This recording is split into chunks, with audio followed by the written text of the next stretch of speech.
Okay. Lesson P6, part 2.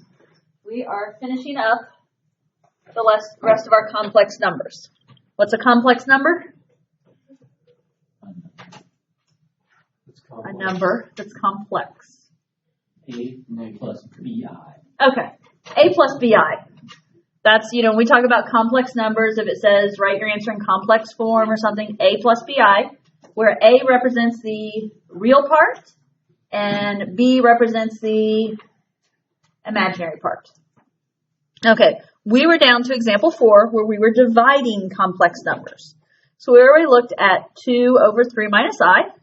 And remember, to divide, the idea is we can't have that I in the denominator. And so to get rid of the I in the denominator, if it was 3 minus I, we multiplied by 3 plus I, which was the conjugate. So let's try B now. 5 plus I over 2 minus 3I. What are your thoughts? What are we going to have to do here?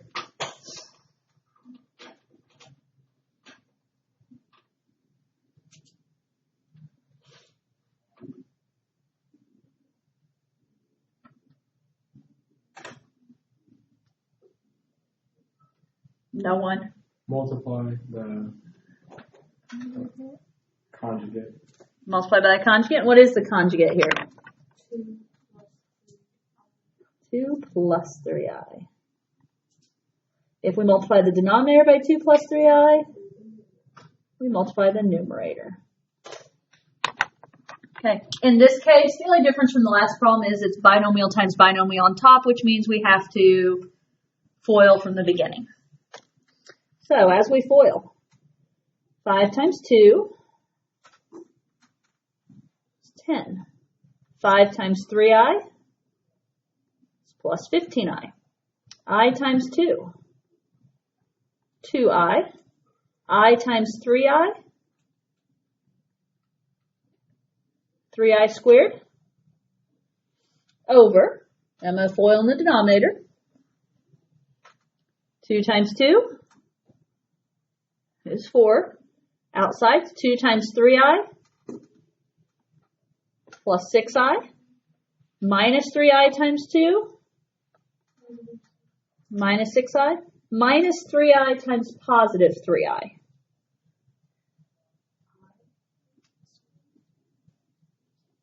I times I is I squared. 3 times 3 is, so minus 9i squared. Even if they were under square roots, we wouldn't cancel them. We'd still at least keep the 3. So. Okay. Some cleanup. What do we know about the top there? Okay. Like terms, 15i plus 2i is going to be 17i. What about 3i squared? I squared is what? Yeah, I squared is negative 1, so this plus 3i squared is really just going to become minus 3. And so if we go ahead and do like terms there, 10 minus 3 is 7.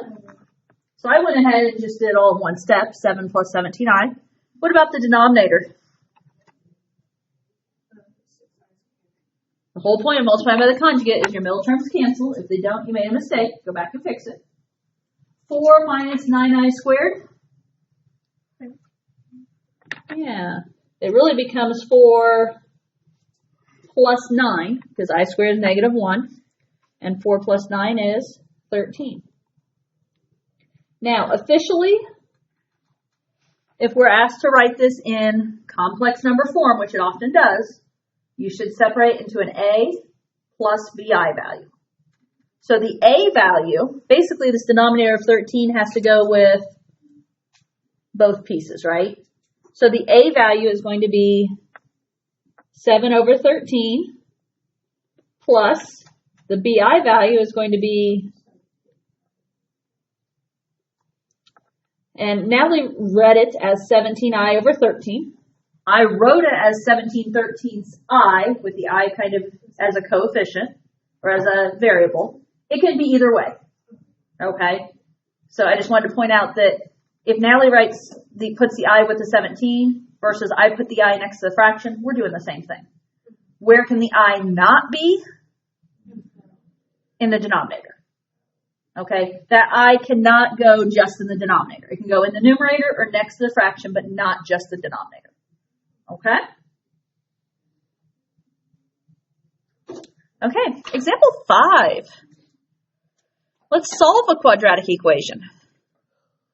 We just solved quadratic equations. I don't know, was it last lesson? It was. It was P.5 that we solved quadratic equations. Yeah, there's your hint, isn't there? Or isn't it? Okay. It's a quadratic. It's equal to 0, yes. Does it factor?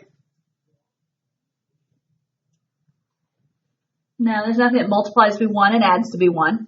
And I mean, take a guess. We're going to get an imaginary answer here, aren't we? I mean, hello, look at the lesson we're in. We're not putting quadratic formula in today and not getting an imaginary solution. Now, quadratic formula is probably the easiest way to go. Technically, you could complete the square if you wanted to. That would work. Excuse me. Thank you. You can't graph it because you're not going to be able to see an imaginary solution. So graphing's not an option. Factoring's not an option. Completing the square, quadratic formula. So, quadratic formula, here we go. For the fun of it, what are my ABCs? A is 1, B is 1, and C is 1. 1. 1, 1, uno? Yeah. Okay. And of course, we already know our equation is equal to 0, right?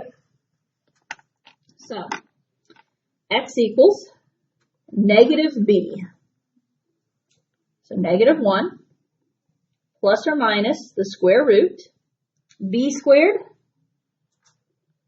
So 1 squared minus 4 times a, which is 1, times c, which is 1, over 2a, so 2 times 1.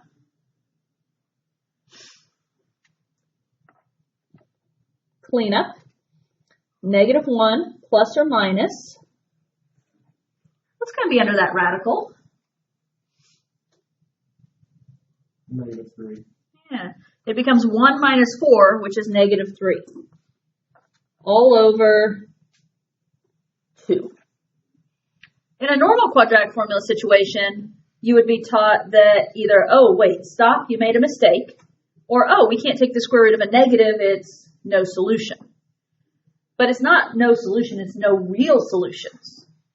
But what kind of solutions are we going to have today? We're going to have imaginary. So I'm going to rewrite my answer as negative 1 plus or minus.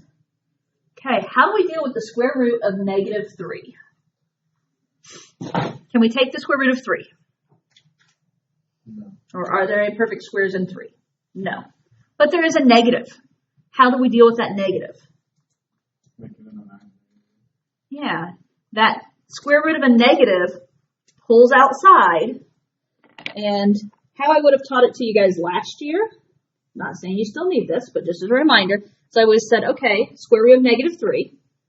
Think about the negative 3 as negative 1 times positive 3. Well, what is the square root of negative 1? That is the I. And so we will say I square roots of 3. Now, with an I, we do tend to write it in front of a radical. It's not that it couldn't be after the radical, but then it becomes, is it under the radical, is it not? So we tend to write stuff in front of the radical. Can you break this up into 2 pieces? If I have negative 1 plus or minus I square root of 3 all over 2, if I break this into 2 pieces, it's going to be negative 1 over 2, so negative 1/2, plus or minus I square root of 3 all over 2. And again, that is putting it in that A plus BI form.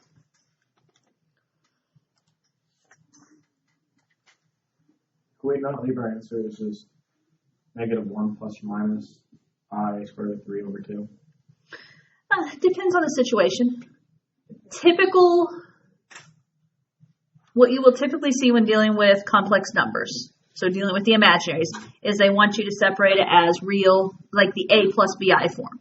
So the real plus or minus the imaginary is what they typically want to happen. Okay, I mean, they're equivalent because often when we do quadratic formula, we do leave it like this previous one, don't we? And I get it, more than anything, what I will say is make sure you understand the equivalence there. You understand that we can go back and forth between them.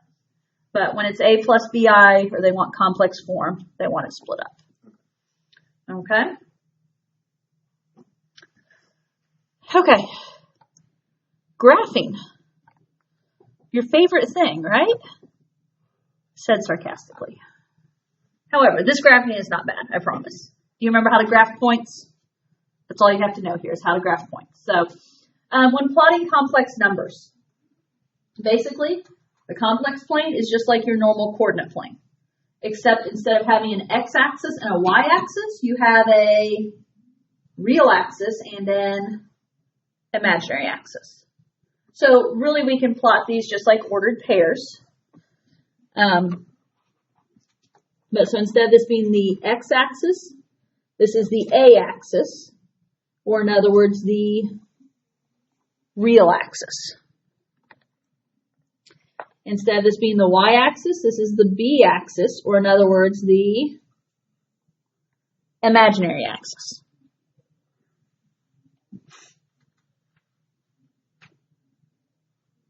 So the first one they ask us to plot is u equals 1 plus 3i.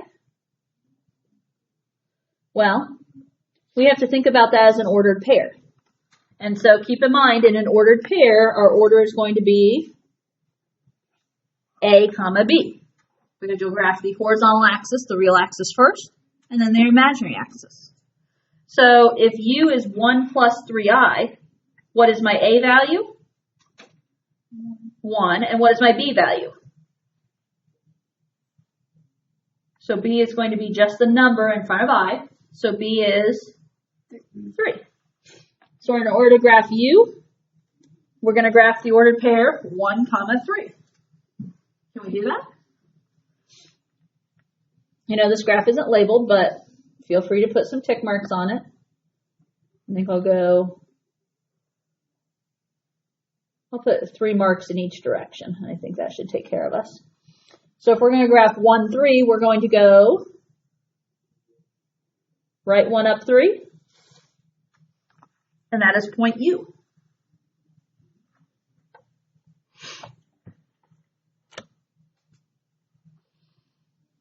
Okay. What about V? Yeah, it's 2 minus I, which we're going to graph as 2, -1. Because, of course, a minus I has that invisible coefficient of -1. So 2, -1 says I'm going to go right 2, down 1. And that is point V. What else? It was plot U, plot V, and they want us to plot U plus V.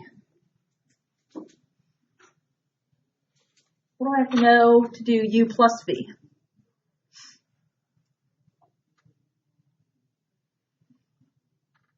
Can we find U plus V?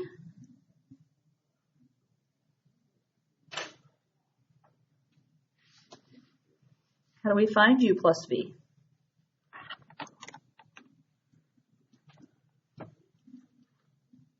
You add the 1 plus 3i and then the 2 minus I.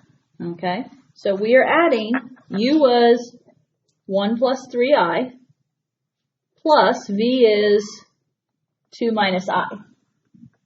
And we learned up at the top, or yesterday, I guess at this point, in order to add complex numbers, you're going to add like parts. So what are my like parts? 1 adds to 2. 1 plus 2 is 3. 3i adds to minus I. 3i minus I is 2i. So if u plus v comes out to be 3 plus 2i, as an ordered pair, it is 3, 2. And so, of course, to graph 3, 2, write 3 up 2. And I will label that dot as u plus v.